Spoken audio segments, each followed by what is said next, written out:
President Bill Clinton, in 1994, with Operation Gatekeeper, built new fences at the border with Mexico. Last November, you said the following, and I quote, "I voted numerous times when I was a senator to spend money to build a barrier to prevent illegal immigrants from coming in." So, first question, would you commit right now not to use the word illegal or illegals to refer to undocumented immigrants? Oh, yeah, absolutely. You know, yeah, that was a poor choice of words, and obviously, historically and so mostly abused undocumented. I haven't used it since. I won't use it in the future. Okay, well, Univision host Jorge Ramos grilling Democratic frontrunner Hillary Clinton over her past use of the phrase illegal immigrant. Democratic strategist Erica Canuti and Independent Women's Forum's Sabrina Schaefer both join me now. Ladies, great to have you both here. And Sabrina, I want to start with you on the term illegal immigrant. Is that an offensive phrase?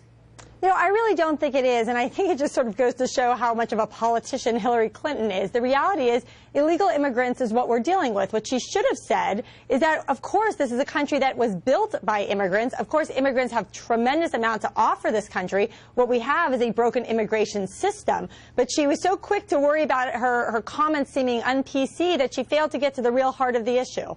Okay, Erica, I want you to listen to another portion of that interview. It's really interesting. Ramos also grilled her over border security. Take a listen to this. If you believe in building a wall, what's the difference between your idea and Donald Trump's idea on building a wall with Mexico? Well, I think that everybody that I know of in the Democratic Party, and it used to be Republicans too, as you know, Jorge, who favored immigration reform also favored border security. But you want a wall then? No, we've already... You said that. Well, I voted for border security, and some of it was a fence. Okay, so that's the thing, Erica. Is there a difference between a fence and a wall? Isn't it the same thing?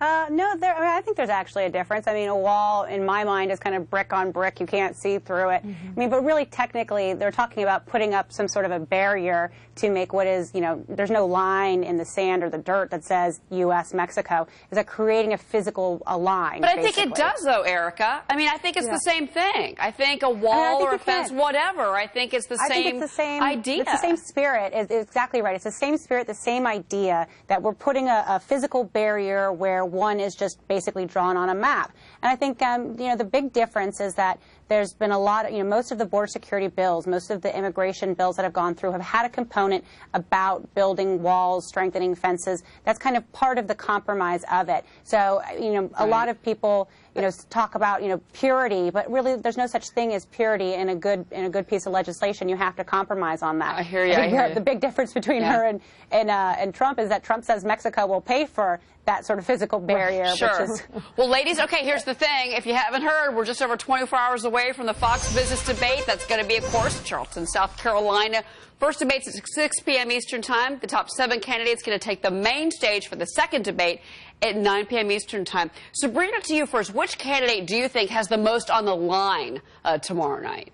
It's interesting. One person I'm keeping my eye on is Chris Christie. I think that this is an opportunity for Republican candidates to come out there with something positive, to not seem angry, to not seem like they're fighting with each other, to not only be piling on the president, but to show something positive and to bring the politics back to the personal level. I think the person who can do that best is going to be the one who comes out ahead. Okay, Erica, I got like 5 seconds. Give me a name. I think Chris Christie as well. He's been doing really well in these town halls, being personable, doing exactly what he needs to be doing. The Northeast is coming up with New Hampshire, and that should be an area where he should do well, being from New Jersey. So I think this is his time to shine and really step up. We're out of time. We got a lot of ground covered. Erica, Sabrina, thank you so much. Great to have you both.